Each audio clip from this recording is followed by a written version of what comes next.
Ladies and gentlemen, thank you so much for coming here tonight. Without further ado, it gives me great pleasure to introduce a member of this society, a former student at Churchill College, and tonight's guest speaker, Viscount Monckton of Brenchley.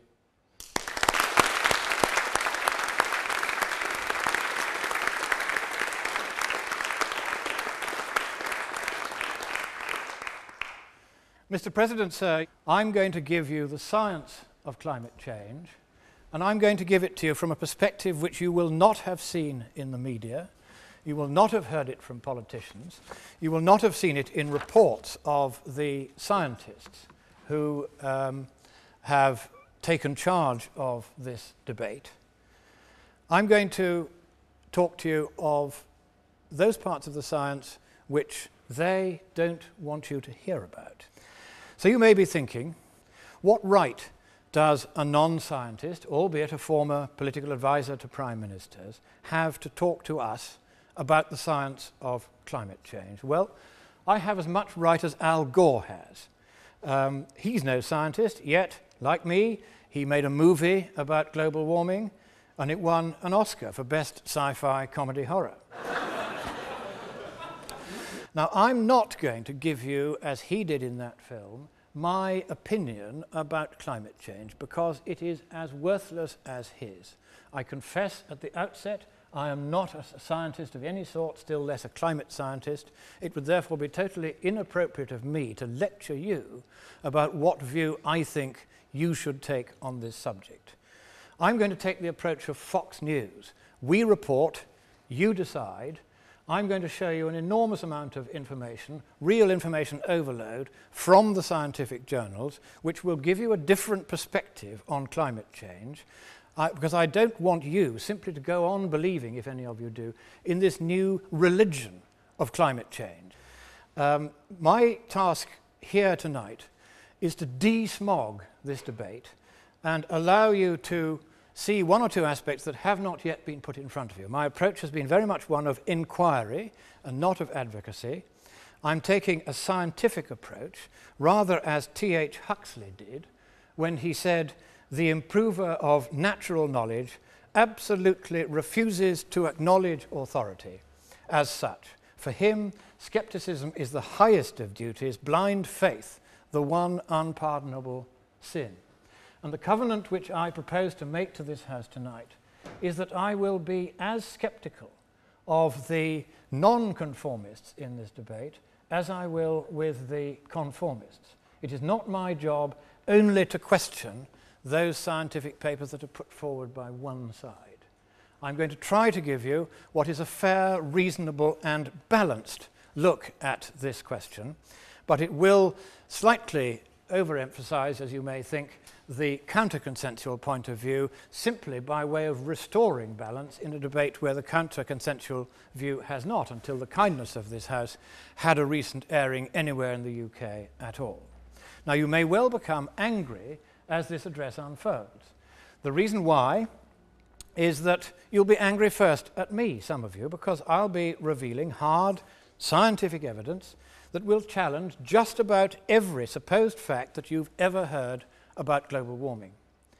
So one-sided has the media presentation of this issue become that you may well, some of you, find what I have to say rather uncomfortable at first.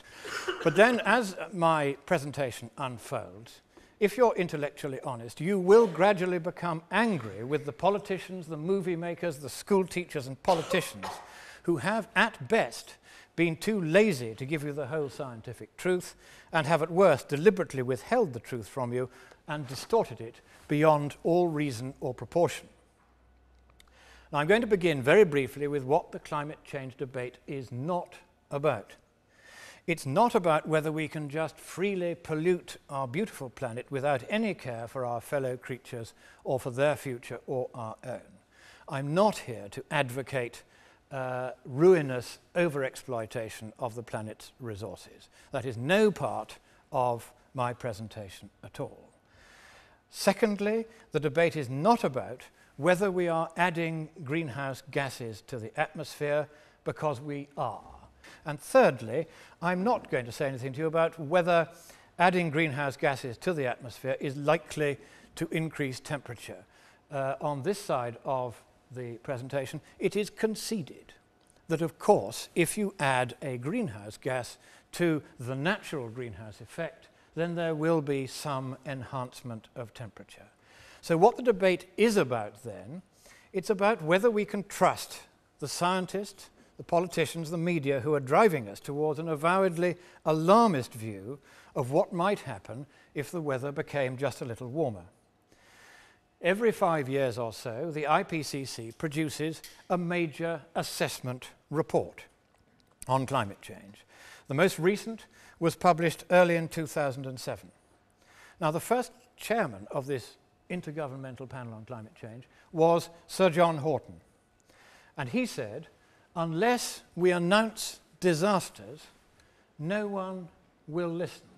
There, from the chairman of the organisation which is supposed to be giving us unprejudiced science on climate change, is a statement that unless we announce disasters, no one will listen. A statement that we are going to reserve the right to ourselves to exaggerate the science so that we can make people listen to us.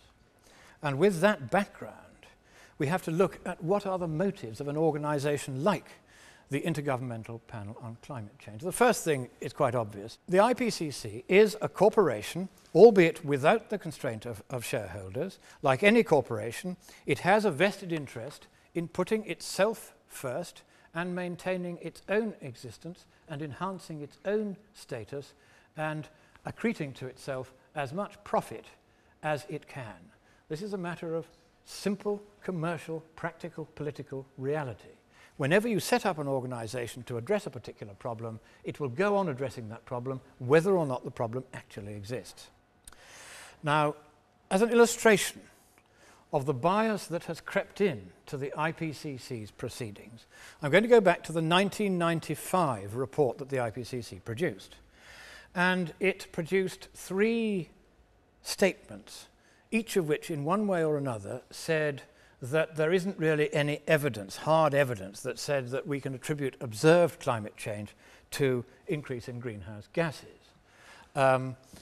We'll have the first of those now. Here it is. None of the studies cited above has shown clear evidence that we can attribute observed climate changes to the specific cause of increases in greenhouse gases. That was what the scientific draft said. The next one, no study to date has positively attributed all or part of the climate change observed to date to anthropogenic causes. The third one, any claims of positive detection of significant climate change are likely to remain controversial until uncertainties in the total natural variability of the climate system are reduced. All of those were saying quite plainly, we can't really tell if mankind has got anything to do with it. This was in the second assessment report of the official body on climate change. Now, clearly, this wasn't good enough. Because if this is all they were going to come up with, what's the point of going on subsidising an intergovernmental panel on climate change if it got nothing to do with mankind and we can't do anything about it? So instead, the politicians got at it, and presto, all three of the quotations I've just given you, which were in the draft approved by the scientists, were taken out by the politicians and bureaucrats, and the following was substituted. The balance of evidence suggests a discernible human influence on global